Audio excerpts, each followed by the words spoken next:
La coalition contre les rebelles Houthis au Yémen envisage-t-elle une intervention au sol? L'Arabie Saoudite et l'Égypte, les deux fers de lance de cette coalition, ont annoncé leur intention de réaliser des exercices militaires sur le terrain, sans donner davantage de détails.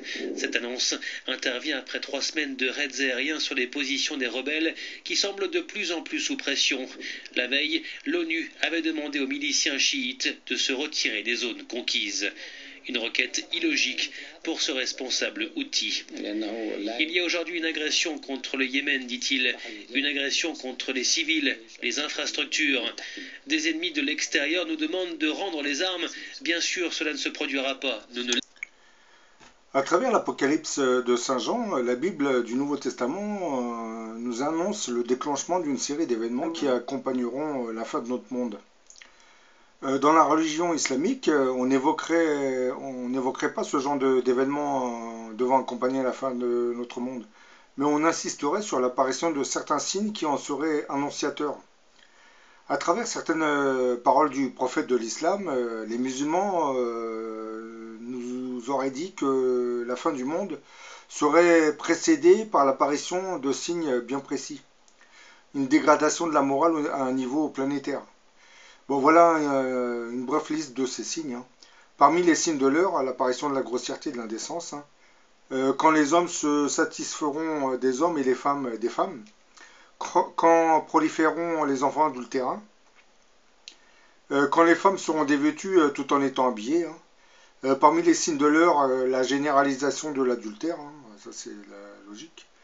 Autre indicateur de l'heure, quand les forces de police se seront multipliées. L'heure n'aura pas lieu tant que le temps ne sera pas contracté au point que l'année passera comme un mois, le mois comme une semaine, la semaine comme un jour, le jour comme une heure, et l'heure s'écoulera aussi vite qu'un tison enflammé. Ça, on a vraiment l'impression de le subir, le temps qui passe assez rapidement. Quelquefois, vous vous dites une semaine ou 2 semaines, vous prenez une semaine de vacances ou 2 semaines de vacances, et lorsque vous revenez au travail, vous dites ça s'est passé à une vitesse incroyable. Ben, c'est un peu ça, ça indique que le temps s'écoulera plus rapidement. Et l'un des signes qui semble se manifester actuellement est celui d'un feu qui sortira du Yémen, repoussant les gens vers leur lieu de rassemblement. Un feu qui sortira du front de Aden, ville située à l'extrême sud du Yémen, et qui conduira les gens vers le lieu du rassemblement. Il y a quelques années, l'Arabie Saoudite avait formé une coalition de plusieurs armées pour attaquer le Yémen. Est-ce l'accomplissement de la prophétie évoquée par le prophète Mahomet il y a de cela plusieurs siècles, qui nous explique qu'un feu doit sortir du Yémen avant l'heure? Et cette guerre menée contre le Yémen, du moins contre une partie chiite de la population du Yémen, serait probablement un signe. Parce que nous, on interprète un feu comme un incendie, mais peut-être que ce feu se manifeste à travers la guerre qui se passe actuellement contre le Yémen. Parce que, comme vous le savez, l'Arabie Saoudite a formé une coalition de plusieurs pays, et ces coalitions seraient en train de bombarder certaines villes du Yémen depuis plusieurs semaines. Et bon, les médias n'en font pas trop part parce que vous savez qu'il y a des gros intérêts en jeu. On ne veut pas trop gêner l'Arabie Saoudite dans sa guerre contre le Yémen pour des intérêts pétroliers. Donc nos médias ont tendance à cacher ce conflit de ces citoyens. Et pourtant, les bombardements continuent et des morts, vous en avez tous les jours. Là, je vais vous faire montrer une petite vidéo qui vous explique en quelques minutes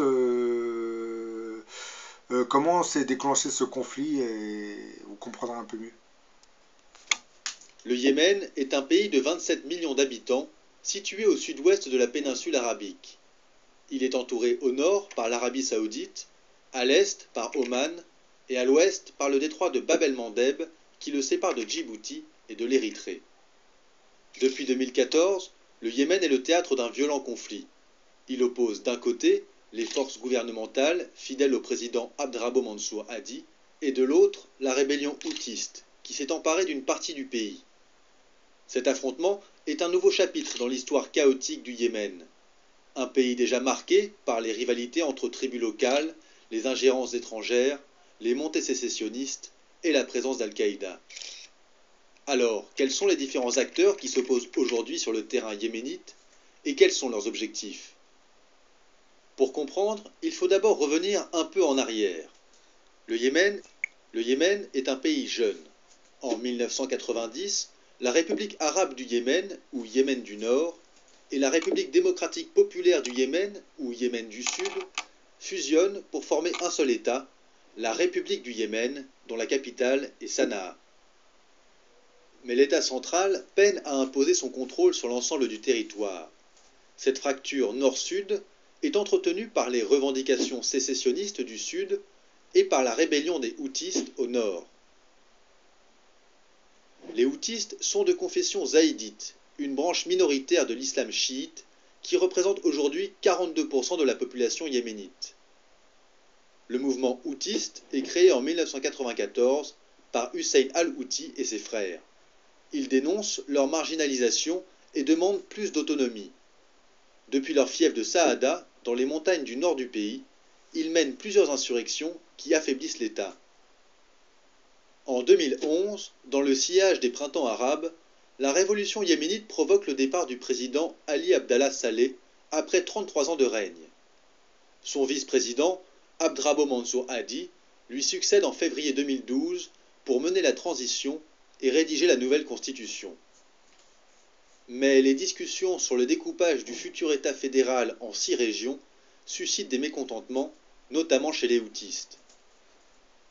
Début 2014, les Houthis lancent une offensive vers le littoral pour avoir un accès à la mer, puis progressent vers le sud.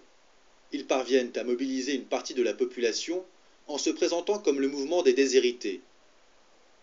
En septembre, ils s'emparent de la capitale Sanaa et prennent le pouvoir en janvier 2015. Fin février, le président Hadi fuit dans le sud du pays. Les Houthis poursuivent alors leur progression. Ils prennent Taez, puis se dirigent vers le port stratégique d'Aden. Les rebelles contrôlent alors l'ouest du pays, la partie la plus peuplée. Le 25 mars 2015, l'offensive sur Aden entraîne la fuite du président Hadi à Riyad. Dès le lendemain, l'Arabie saoudite réagit et déclenche l'opération Tempête décisive. Cette opération est menée par une coalition de 9 pays arabes, regroupant l'Arabie saoudite, l'Égypte, la Jordanie, le Soudan, le Qatar, Bahreïn, le Koweït, les Émirats arabes unis et le Maroc. C'est l'Arabie saoudite, pays sunnite, qui mène cette coalition. Son objectif est à la fois de tenir sa frontière sud, mais également de stopper l'influence de l'Iran, le géant chiite. En effet, l'Iran est accusé de soutenir et d'armer la rébellion houtiste, qui appartient elle aussi au chiisme. Les houthis restent pourtant maîtres des zones conquises, et les violences dans le pays, puis les bombardements aériens de la coalition, ont fait plus de 1600 victimes depuis la mi-mars et 300 000 déplacés.